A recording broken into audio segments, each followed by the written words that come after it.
médico internista actual, jefe de enseñanza Hospital General Ensenada. Él es maestro de endocrinología en la UABC, Escuela de Ciencias de Salud, director de enseñanza e investigación ISTECALI, presidente de filial local Colegio de Medicina Interna de México.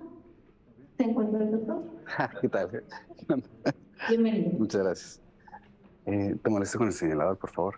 Muy buenos días. Antes que nada, me uno a los compañeros agradeciendo al comité organizador de este evento y también la más sincera felicitación y agradecimiento a todas las autoridades hospitalarias y estatales, dado que eventos como estos realmente cuestan muchísimo trabajo, mucho esfuerzo y a la vez es para la mejoría, bienestar y mejora continua del tratamiento de nuestros pacientes.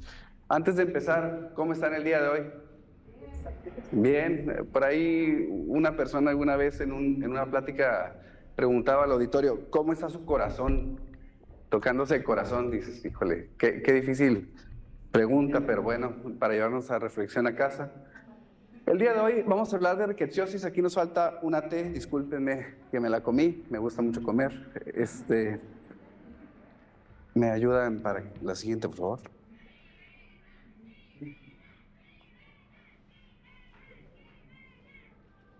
Y antes o continuando con la charla, este tema para mí es algo muy personal que lo vivimos de forma muy álgida y la historia es esto. Alrededor del 2009 en el Hospital General de Mexicali hubo un fenómeno donde niños de edad escolar llegaban al hospital y morían. Eso a todas luces no era normal. Niños que por alguna razón llegaban con dolor abdominal y pasaban el quirófano, apendicitis y fallecían. Nosotros en medicina interna nos enterábamos porque en aquella época nos tocaba hacer las necropsias y daba la atención pues que los niños tenían muchas petequias. Después de algunos meses tuvimos el primer paciente en la unidad de cuidados intensivos, que era un paciente joven de alrededor de los 25 años, el cual de manera similar llegó con muchas petequias, tuvo sangrado alveolar y se murió. No teníamos idea del diagnóstico con el cual estábamos luchando y pues queriendo jugar al house, pues ese paciente qué es, de dónde viene, qué hace, y trabajaba en un lugar donde había chatarra y fierro y había ratas y dijimos, tiene leptospira y por eso este paciente se murió. Y se tomaron múltiples biopsias, muestras, los mandamos a todas partes y de ahí nos dijeron, oye, su paciente tiene ricketsiosis. ¿Qué es ricketsiosis, no? La mayoría de nosotros no, por más de que en la escuela leíamos el tema, era desconocida, esa enfermedad era sumamente rara y al momento de querer revisar, dijimos, pues sí, es una enfermedad totalmente desconocida. Viendo la literatura nos dimos cuenta que es tan desconocida que la primera descripción fue realizada en 1899. Pues sí, es muy desconocida, nadie sabe de ella. Y si damos un poquito de contexto, esta fue reconocida por primera vez o fue identificada por primera vez en la región de Idaho y Montana, en el norte de Estados Unidos. Se observaron casos diferentes alrededor de la cuenca de las montañas rocallosas. Las montañas rocallosas, dije, esas me suenan, yo creo que las he visto. Seguimos tratando de estudiar y me di a la tarea de investigar. Y dije, con razón las conozco, aquí están igualitas, ¿no? Dije, sí conozco las montañas rocallosas. Entonces, en parte de la descripción y el estudio, a los primeros que se le detectó, se le conoció la enfermedad cuando se dijo de ella, ahí en el 1809 en Estados Unidos, 99, fue a los indígenas de la localidad, en aquellos que presentaban fiebre y lesiones dermatológicas, manchitas. Ahí observaron que ahí en Idaho tuvieron la famosa fiebre manchada, que fue descrita por primera vez en 1899 en un artículo médico. Y de igual manera, en 1902, esta tal cual llamada fiebre manchada de las montañas rocallosas fue identificada como tal en ese momento. Y no fue hasta 1906 que el doctor Ricketts hace un estudio completo de todos los casos que se habían presentado, identificó finalmente el vector que causaba la enfermedad, en este caso las garrapatas. Para 1909 pudimos identificar, se pudo caracterizar, perdón, mayormente la enfermedad de forma correcta. Se identificó la bacteria, una bacteria cocobacilar que no se tiñe al Gram, y se dieron cuenta que el hospedero de esta bacteria eran, como comentamos, las garrapatas. Cabe mencionar que la fiebre manchada de las montañas rocallosas es una entidad de todas aquellas que se llama rickettsiosis. Rickettsiosis son las enfermedades que causan propiamente las bacterias o los grupos de bacterias de las rickettsias, que son muchas, y dependiendo mucho de qué nos causa el inóculo, ya sea una pulga, una garrapata o bien hasta el piojo humano, pues es la enfermedad que se nos manifiesta. ¿Por qué es bien importante o por qué insistimos en dar a conocer o hablar de este tema ahora? Es porque de ese 2009 a la fecha, esta enfermedad en el estado prácticamente se ha hecho endémica. No sé si ustedes recuerdan el primer caso donde ustedes lidiaron de primeras con un caso de rickettsiosis, pero si le rascamos no fue hace mucho y cada vez es más frecuente. Muy frecuente y puede llegar a ser muy grave como todas las enfermedades. Sabemos que las enfermedades en su presentación, cualquiera de ellas son subclínicas, leve, moderadas, severas y fulminantes, pero estos pacientes con fiebre manchada de las montañas rocallosas que se complican muy feo y lo vemos con mucha frecuencia. El vehículo más importante que tenemos en la localidad para tener garrapatas y que éstas se muevan y que éstas nos infecten de manera posterior son los perros y los gatos. Si bien es cierto que aquellos que son asiduos del senderismo, de andar en el bosque, caminar por la maleza, pueden infectarse por rickettsias salvajes que estén por ahí en la madera, pues vamos así por encimita. ¿Quién aquí tiene perros? ¿Quién aquí tiene gatos? Y nos gustan y todo, y unos hasta viven dentro de la casa, y a lo mejor esos pues no se infectan, pero ¿quién tiene un perro que nunca ha salido de su casa y de repente, ¡pum!, una garrapata? Pues ¿de dónde viene?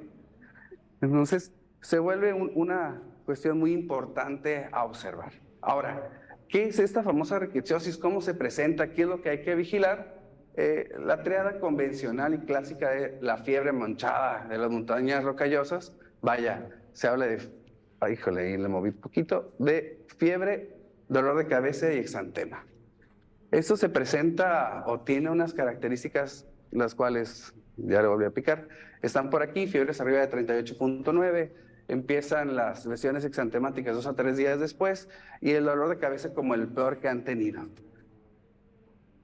El 3% de los pacientes presentan los síntomas clásicos a los 3 primeros días de ser inoculados y todos los demás, o la mayoría de aquellos, lo presentan hasta 2 semanas después de la mordedura de la garrapata.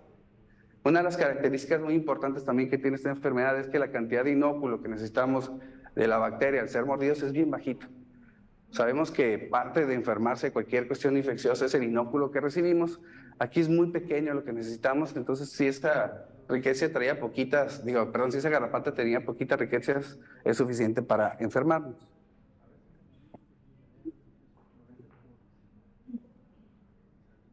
Aquí trataremos un poco de delimitar las características clínicas que presentan los pacientes que tienen fiebre manchada. El 63% de los pacientes se dice que tienen máculas a niveles de muñecas, tobillos, palmas y plantas. Pueden tenerlo de forma generalizada y hay una descripción específica clínica del lugar donde hace la mordedura, la garrapata y el inóculo, la tacha negra o la mancha negra, que es una característica vasculitis asociada a la mordedura.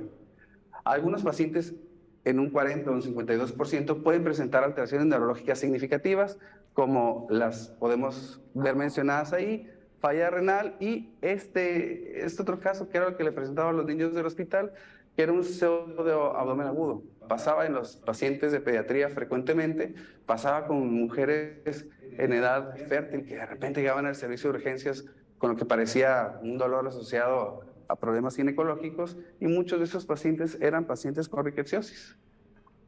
El brote aquel que se dio en el 2009 se identificó en una colonia, en un grupo de colonias de los Santorales de Mexicali, donde nunca se supo la asociación epidemiológica por qué, pero hubo un boom de garrapatas, perros, era un lugar desafortunadamente muy insalubre y que finalmente se generalizó no solo en la ciudad, sino en el resto del estado.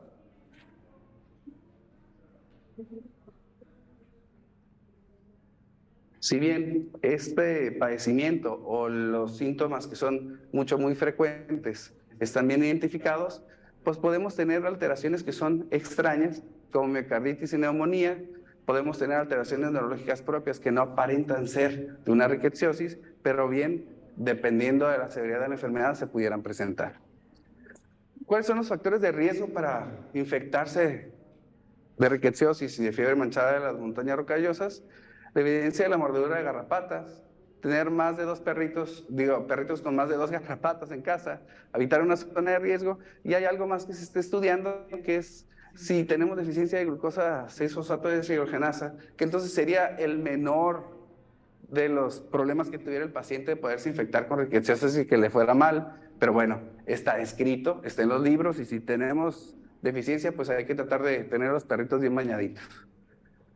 En Mexicali, el doctor Hiram Jaramillo y sus colaboradores hicieron una caracterización de los pacientes que han recibido con este diagnóstico en un periodo el cual trataron de clasificar cuáles eran las características demográficas y clínicas que presentaban los pacientes en el Hospital General. Y lo importante es que este estudio se comparó con uno mismo propuesto por J. Armstrong, donde la mayoría de las características se comparten, pero no son idénticas a las que están propuestas. Nosotros suponemos que nuestros pacientes aquí en la localidad tendrán una presentación muy similar a lo que se tiene en Mexicali, dado que el bicho, las cepas y las presentaciones deben de ser muy similares. Ahora, una de las cosas que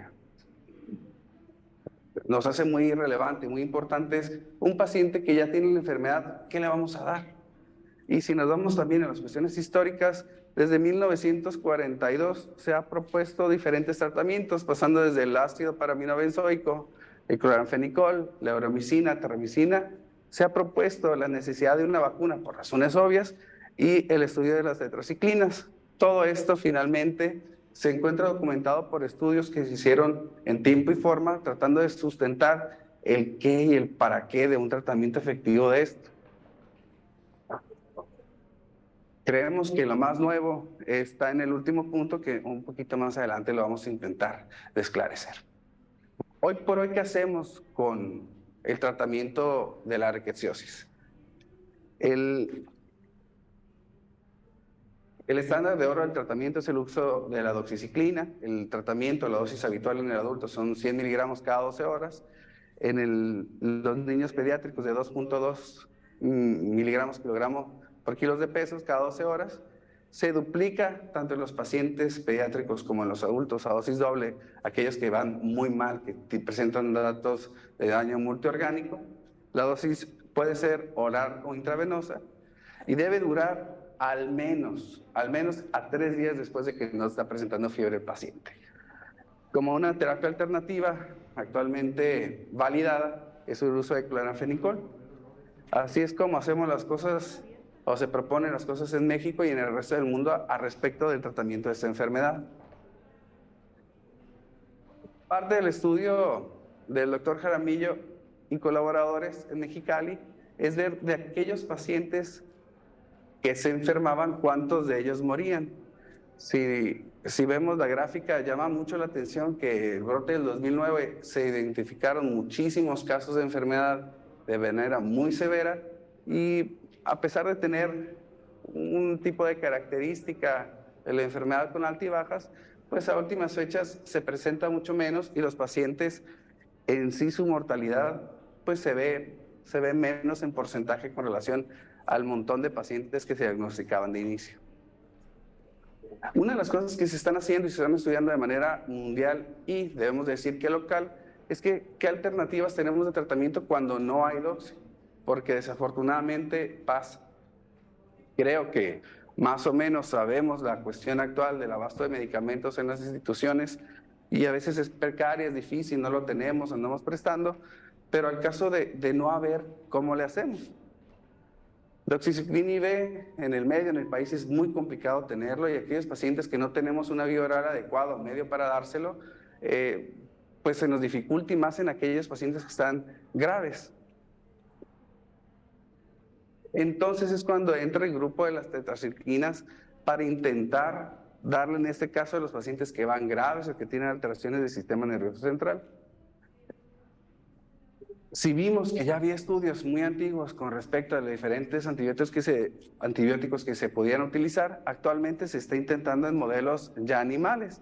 Hay pobrecitos los caballitos con sus pulguitas, también les está tocando el estudio, y se ha querido demostrar su utilidad ya in vivo.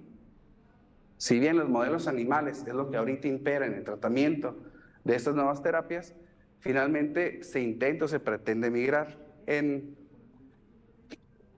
En Mexicali está actualmente corriendo un estudio donde ya se está intentando identificar si la acitromicina más doxi es superior, la combinación, para el tratamiento de la enfermedad. Esto actualmente lo lleva también el grupo del doctor Jaramillo, y se está haciendo de manera multicéntrica. Ahora, creo que de repente nos fuimos relativamente rápido, pero esos son los puntos que a mí me gustaría que tratáramos de llevar a casa. Y lo que tenemos que destacar de forma importante es esa segunda parte. ¿Quién tiene rickettsiosis? Finalmente, todos aquellos que presenten fiebres, más 2 o más de los síntomas que tenemos ahí, que son muy frecuentes y que me van a decir, no, pues tienen COVID, cefalea, mialgia, artralgia, y se agregan dolor abdominal, alteraciones laboratoriales. Aquí es un punto muy importante. ¿Qué pedían ustedes para diagnosticar rickettsiosis? Rapidito. ¿Cómo le hacíamos? ¿Mande? Una VH.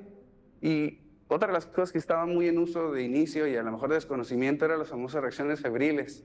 ¿Quién llegó a pedir reacciones febriles para rickettsiosis? Sí, en el desconocimiento, en el todo. Pero hoy por hoy debe quedar muy claro que de los laboratorios generales que se piden para evaluar la función renal, la VH, etcétera, las reacciones febriles no tienen ninguna utilidad y no deben pedirse. Si nosotros queremos diagnosticar de forma certera rickettsiosis, hay que hacer una inmunofluorescencia, se pueden hacer pruebas inmunohistoquímicas en tejido de biopsia y PCR. Ya esto de Proteus o X, pues resultó ser mucho más deleterio que beneficioso. Y bueno, ya el punto específico de las reacciones febriles han sido motivos de muchas pláticas y muchas cosas, pero hoy por hoy tratemos de evitarlo. Pero aquí, en el punto del factor epidemiológico, para la localidad debemos de pensarlo prácticamente siempre. De antes de ser una enfermedad que aquí era desconocida, que aquí era infrecuente, de que pues en la escuela la leías para pasar y ya nunca más lo ibas a ver porque pues no estábamos en las montañas rocallosas, pues ahora y aquí es muy frecuente. Ahora que venga el calor y que las garrapatas empiecen a crecer y a desarrollarse, hay que tener mucho cuidado con nuestros perritos, con nuestras mascotas. Y pues finalmente hay población que se ve más vulnerable, que son aquellos de nuestros hijos que juegan muchos con los perritos, los tienen muy juntos, los abrazan, los besan. Mucho cuidado. Debo agregarles un caso que fue también conocido y desafortunado, y esto que les decía, las presentaciones distintas de la enfermedad. Llega una mujer en edad fértil, pálida, igual al servicio de urgencias, ¿no? Pues tiene un retraso de su regla, pasa a la ginecología. Bueno, al final la paciente desafortunadamente murió. Fueron a hacer la revisión del caso por ser una muerte materna, y hasta cuando llegan a su casa la revisan, voltean el colchón y ya saben, eso era un nido de garrapatas. El hijo había enfermado previo a ella y el hijo se curó con mejoralitos. Finalmente sabemos que esto llega a ser hasta una cuestión de serendipia, quien se complica, pero vaya, el inicio del tratamiento oportuno es una piedra fundamental del éxito de nuestros pacientes. Debemos de intentar el inicio temprano del tratamiento, idealmente los primeros 3 días, de reconocer la mordedura de la garrapata. Creo que a todos aquellos que le haya mordido la garrapata, pues no se dan cuenta porque no duele, tiene unas características específicas. La saliva de la garrapata, que la propia mordedura no duele. Sin embargo, pues traer ahí un amiguito que se pone gordito, pues casi todo el mundo lo identifica como tal. Entonces, Ahora que venga esta temporada desafortunada, si bien todo el año lo podemos padecer, hay que estar muy pendientes de tratar de hacer un diagnóstico rápido, efectivo y lo más importante, un tratamiento a tiempo. Sin más, hasta aquí nuestra plática y cualquier cosa, estamos para sus preguntas.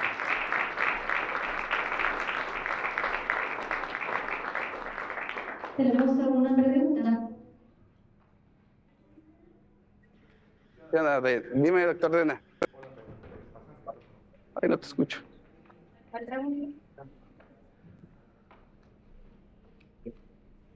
Gracias. Antes que nada, felicitarlo. Gracias, muy amable. Con respecto a los casos con fiebre manchada,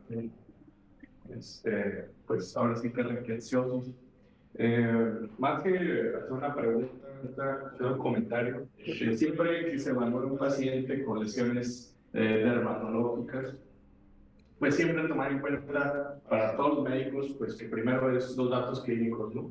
Porque, o sea, llegan muchos pacientes con diagnósticos probables de fiebre manchada y que realmente pudieran tener otras enfermedades características como vasculitis, ¿sí?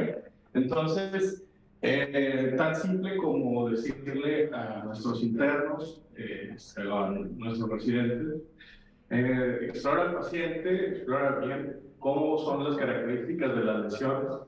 En el caso para los médicos generales que se encuentran en atención del primer paso, para estos médicos decimos, pues bueno, se trata de una vasculitis o lesiones que son palpables o no palpables, una púrpura palpable o no palpable, para empezar, ¿verdad?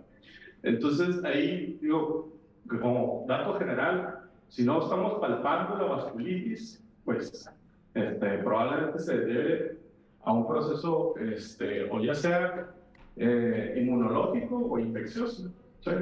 Entonces, en ocasiones nos llega el paciente, de hecho hace una semana, el sábado pasado, llega un paciente del Hospital General con diagnóstico de rickettsiosis y además encefalitis o ricketts, imagínense. Ahorita que usted estaba tomando el punto de las reacciones febriles, es importante porque esto genera mucha ansiedad al paciente. Si nosotros encontramos un típico ahí positivo o un proteus positivo, no le podemos llamar salmonelosis. Obviamente, yo creo que cada vez tenemos que todavía seguir haciendo énfasis en eso, porque llegan pacientes en ambulancia con encefalitis cuando se tratan de, incluso con crisis de pánico, ¿sí? Con proteo positivo y ya es una encefalitis por riqueza, ¿no? Y que la familia todo preocupada, histéricos totalmente, ¿no? Porque piensan que se van a morir. Y pues con toda razón, no estamos preparados para escuchar así de primera la noticia. Entonces, pues, antes que nada, siempre decir, la clínica es primero, ¿sí? Y pues explorar bien al paciente y hacer un diagnóstico diferencial es lo que nos hace a los clínicos, pues, irnos mejorando. Muchas gracias, doctor. No sé si escucha Bueno. No, Fernando. Es decir, nada más, doctor, la disponibilidad de las pruebas. Sí. ¿Se puede? Sí. ¿Hay aquí mencionado? Sí, definitivamente. Antes que nada, doctor Dena, muchas gracias. Ahorita quiero agregar un poco a lo que comentabas. Y doctor Fong, sí, definitivamente hacer el PCR es sumamente sencillo, costo efectivo y rápido en la localidad. Hacer inmunofluorescencia sí se torna una cuestión complicada, pero uno de los factores que pueden ayudar muchísimo a hacer un diagnóstico es la biopsia de las lesiones. Como comenta el doctor Dena, de las manifestaciones específicas en rickettsiosis, es una vasculitis, así, bilillana. La trombocitopenia es por un doble mecanismo, pero que finalmente el iniciador fisiopatológico es que hacen vasculitis. Hacen vasculitis de pequeños vasos, en algún momento generan problemas a la vasculatura macro, por eso el corazón, por eso el cerebro, por eso en todas partes.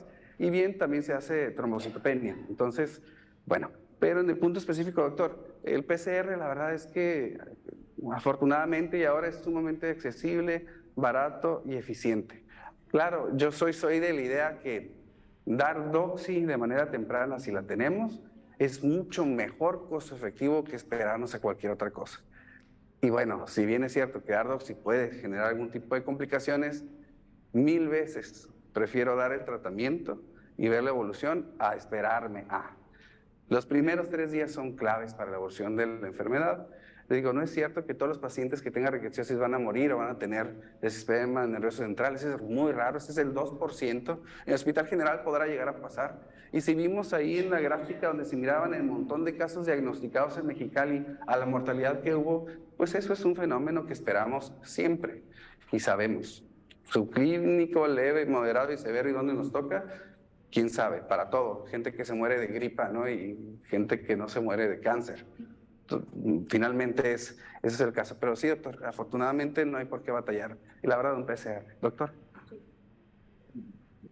Gracias, buen día, doctor. Gracias. Con respecto a eso, paciente que llega con una garrapata, ¿se recomienda o no se recomienda profiláctico y cuánto tiempo? ¿Adulto o niño? Claro, sí.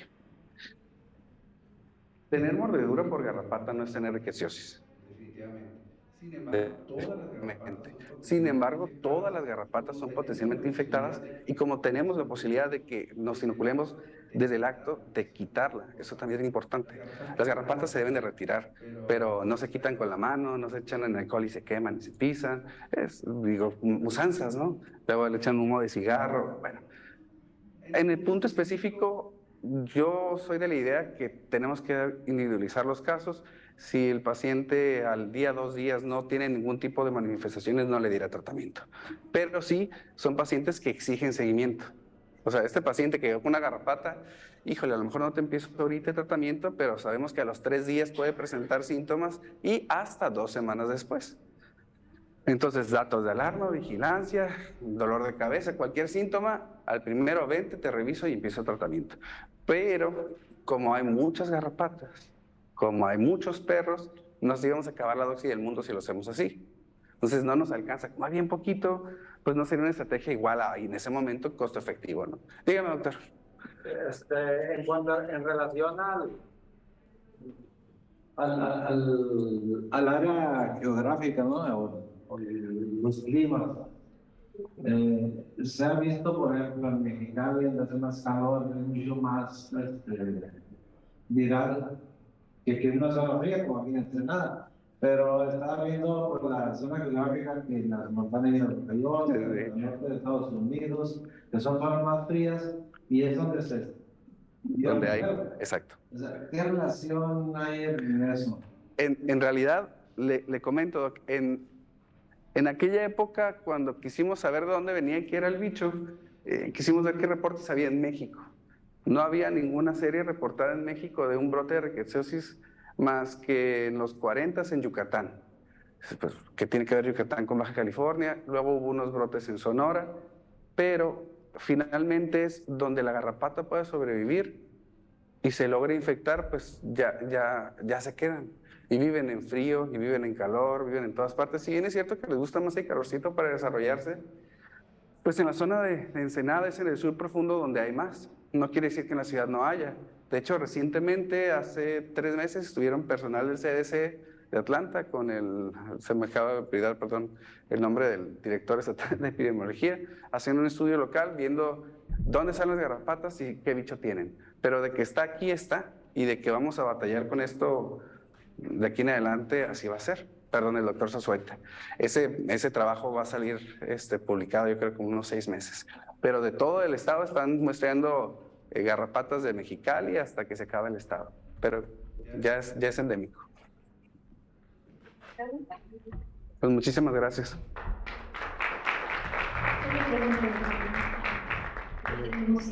Gracias. Sí, nos seguimos muy rápido, ¿no? Voy a hablar lento. ¿Qué tal? Buenos días, doctora. Bueno, no es tanto una pregunta, fue más que nada como una anécdota, que en una ocasión yo tuve un paciente que llegó precisamente con picadura de garrapata, pero un paciente que tenía antecedentes de trombocitopenia idiopática. Entonces, en este caso, yo no supe bien qué hacer en ese momento y me contacté con un compañero del área de epidemiología, le platiqué la situación y me comentó, no te esperes porque no sabes si el paciente va a regresar. para saber si hay sintomatología o no, y empezamos una dosis profiláctica de doxiciclina, pero en este caso el paciente tenía un antecedente de una afección hematológica. Sí, creo que todo aquello que haga difícil la vigilancia y el seguimiento, que haya un confusor basal, pues hay que tomar medidas bien específicas.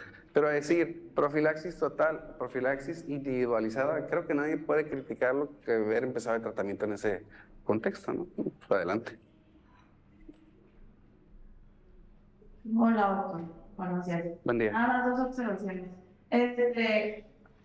Como bien se comentó, pues el exantema se puede confundir con muchos exantemas, ¿no? Muchas etiologías.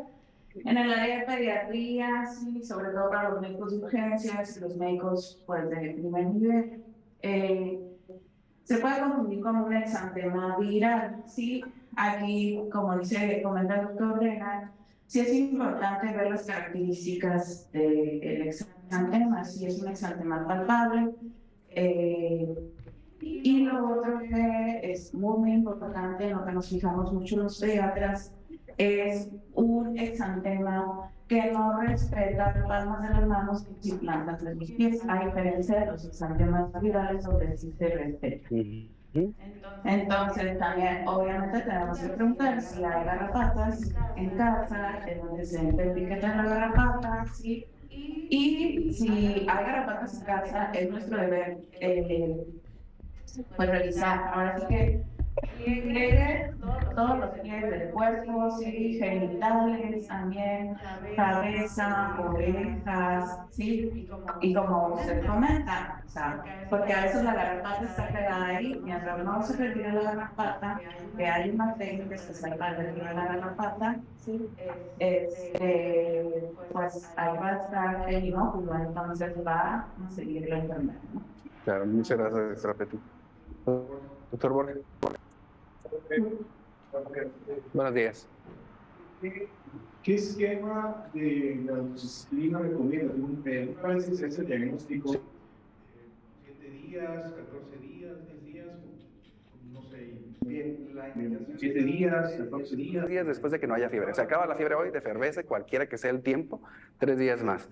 La indicación fija de 7, 14, 10 días es discutida, pero idealmente es el paciente defervece su fiebre, continúa 3 días más. Eso se podrá lograr en 3, 5, 7 días, quién sabe. Pero, por ejemplo, si tú llevas 7 días de tratamiento, el paciente no ha deteriorado en lo global, sigue bien, pero de repente tiene fiebre, síguele hasta que no tengas 3 días sin síntomas. Bueno, sin fiebre, perdón.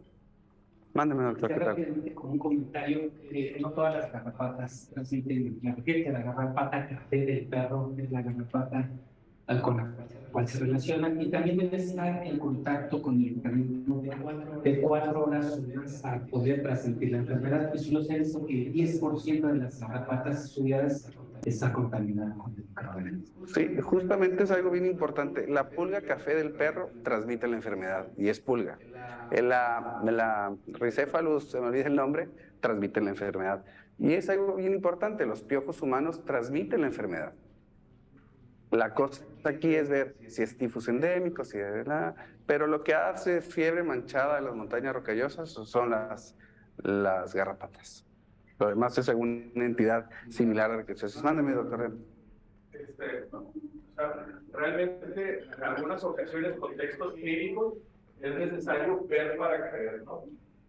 Lo que comentaban ahorita del diagnóstico diferencial, o las dudas para iniciar un tratamiento. Como dijo usted, doctor, es mejor iniciar doxiciclina. O sea, si tiene uno la duda para iniciar una terapéutica, iniciar el antibiótico y después veremos cuáles de los diagnósticos diferenciales concuerdan con el paciente. Le voy a comentar una experiencia por un caso prácticamente para publicar que sucedió en el Hospital General hace como un año y medio. Publiquémoslo.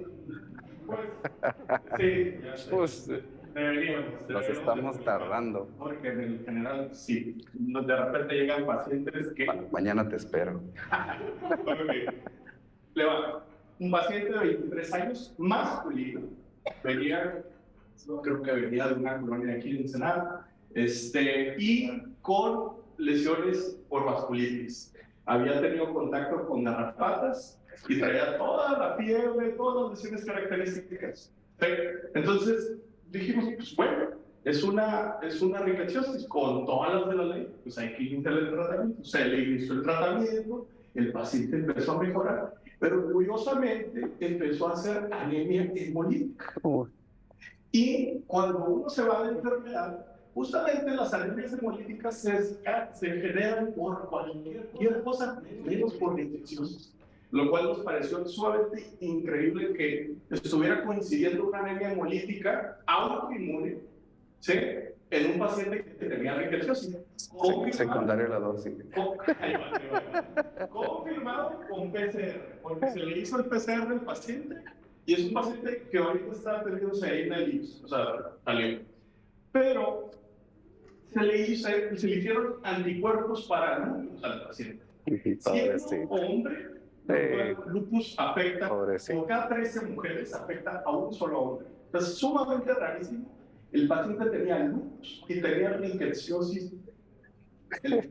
Increíblemente.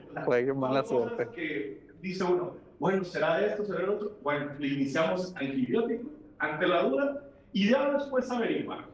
¿Y que compre mi latte, le dijiste? Qué triste. Pues bueno, si no hay más. Sí, doctor, estamos transmitiendo en vivo, por lo cual en el chat tenemos una pregunta. Adelante. En su experiencia, ¿qué tanto se acompaña la enfermedad o se asocia con Lyme? ¿Con qué, perdón? ¿Nimes? Lymes. Ya, perdón. Sí. No tengo experiencia que en la localidad tengamos diagnóstico de Lyme frecuente. Si bien es cierto, los vehículos son los mismos, son las pulgas, no es la misma enfermedad y tiene alteraciones neurológicas, presentaciones muy diferentes. La correlación actual, afortunadamente en la localidad no tiene rickettsiosis, hay que pensar Lyme, gracias a Dios. A lo mejor en algún momento ahí la migración inmunológica, bacteriológica igual, para andar batallando con espiroquetas por acá también, pero en el caso no diría que tiene una asociación frecuente o conocida. Bueno, muchas gracias. Gracias. A continuación, de la voz al doctor José Manuel Martínez Morales, jefe de enseñanza de Senada para la entrega de constancia. Muchas gracias, doctor, por lo más interesante el tema. Gracias. Y muy polémico. El INSECALI otorga el presente reconocimiento al doctor Fernando Gutiérrez Cota por su participación como ponente en las jornadas de educación médica continua 2023 con el tema rickettsiosis, avalado por nuestro director general, doctor Dagoberto Valdés Juárez, nuestra subdirectora general médica, la doctora Angélica Paul Méndez, y nuestro director de calidad y educación en salud, el doctor Luis Antonio Portillo Gómez. Muchas gracias, doctor. Gracias. Gracias. Continuando con nuestro programa, los invito a que pasen a la sala 2, donde vamos a hacer la inauguración oficial del evento. Y ahí nos vamos a quedar también para lo que es la conferencia magistral.